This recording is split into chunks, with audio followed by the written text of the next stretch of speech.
First half കുറച്ച് ലാഗുണ്ടെന്നുള്ളൂ, second half അടിപൊളിയാ. ടോവിനോ പടം തൂക്കി. ടോവിനോട് അഭിനയം രക്ഷയില്ല, സൂപ്പറായിട്ട് അഭിനയിച്ചിട്ടുണ്ട്. നല്ല പടം. ടോവിനോട് അഭിനയം തന്നെയാണ് എടുത്തു പറയാനുള്ളത്. സ്റ്റോറി ക്ലൈമാക്സ് രക്ഷയില്ല, ക്ലൈമാക്സ് ആണ് സൂപ്പർ ആയിക്കണേ. ക്ലൈമാക്സ് അടിപൊളിയാണ്.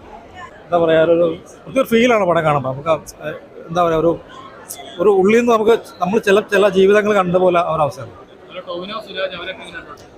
അവർ രണ്ടുപേരും പക്ക അടിപൊളിയാണ്. നല്ലൊരു പോലീസുകാരുടെ അനുഭവം. ശരിക്കും പോലീസുകാർക്ക് കിട്ടുന്ന ഓർഡറിൻ്റെ ഒരു അനുഭവമാണ് കാണിക്കുന്നത്. പോലീസുകാർക്ക് സർക്കാർ കൊടുക്കുന്ന ഒരു എന്താ പറയുക, അവരുടെ മേലെ അടിച്ചേൽപ്പിക്കുന്ന കുറച്ച് കാര്യങ്ങൾ, അടിച്ചേൽപ്പിക്കുന്ന സർക്കാരിന് ഉത്തരവ് കൊടുക്കുമല്ലോ, അത് ചെയ്യാൻ പറ്റുന്ന ബുദ്ധിമുട്ട്, ചില അവർക്ക് ഇഷ്ടമില്ലാത്ത കാര്യങ്ങൾ ചെയ്യാൻ പറ്റും. അങ്ങനെയുള്ളൊരു നല്ലൊരു പടമാണ്. നന്നായിട്ട് തന്നെ പെർഫോം ചെയ്തിട്ടുണ്ട്. ഒരുപാട് പേര് എന്താ പറയുക, ഇതിൽ അഭിനയിച്ച എല്ലാവരും നന്നായിട്ട് ചെയ്തിട്ടുണ്ട്. പ്രത്യേകിച്ച് ഇതിൽ ഒരു ട്രൈബൽ ആയിട്ടുള്ള ഒരു ക്യാരക്ടർ ചെയ്തിട്ടുള്ളൊരു പുള്ളിയുണ്ട്, നന്നായിട്ട് തന്നെ വന്നിട്ടുണ്ട്. സുരാജ് നന്നായിട്ട് പെർഫോം ചെയ്തിട്ടുണ്ട്. മേക്കിംഗ് കൊള്ളാം, മ്യൂസിക് നന്നായിട്ട് വന്നിട്ടുണ്ട്. ടെക്നിക്കലി കൊള്ളാം, നല്ലൊരു സിനിമയാണ്. നന്നായിട്ട് തന്നെ എക്സിക്യൂട്ട് ചെയ്തിട്ടുണ്ട്. പിന്നെ നേരത്തെ പറഞ്ഞ പോലെ തന്നെ ഈ ഒരു വിഷയത്തെ പറ്റി ഇനിയും ചർച്ച ഉണ്ടാവട്ടെ. നല്ല മൂവിയാണ്. ഒരു പ്രത്യേകതര എക്സ്പീരിയൻസ്, റിയൽ സ്റ്റോറി ആണല്ലോ. ഭയങ്കര ഇമോഷണൽ ആയിരുന്നു. അവസാനമൊക്കെ ക്ലൈമാക്സ് ഒക്കെ ആയപ്പോഴത്തേക്കും ഭയങ്കര എല്ലാവരും, ഓൾമോസ്റ്റ് എല്ലാവരും കരച്ചിലായിരുന്നു എന്ന് തോന്നുന്നു.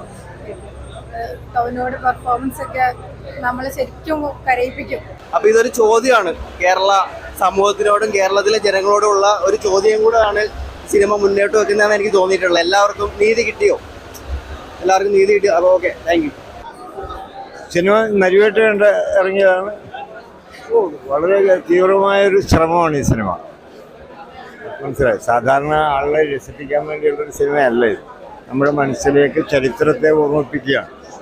മനുഷ്യനെ ഭൂമിയിൽ ജീവിക്കാനുള്ള അവകാശത്തെക്കുറിച്ച് ഒക്കെ നമ്മളോട് പറയുക.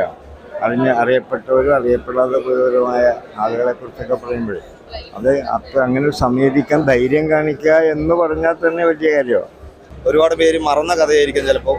അതൊന്ന് ഓർമ്മിപ്പിക്കാൻ സാധിച്ചതിൽ നരിവേട്ട ടീമിൻ്റെ ഒരു അംഗമെന്ന നിലയിൽ ഞാൻ എല്ലാവരോടും നന്ദി പറയുന്നു.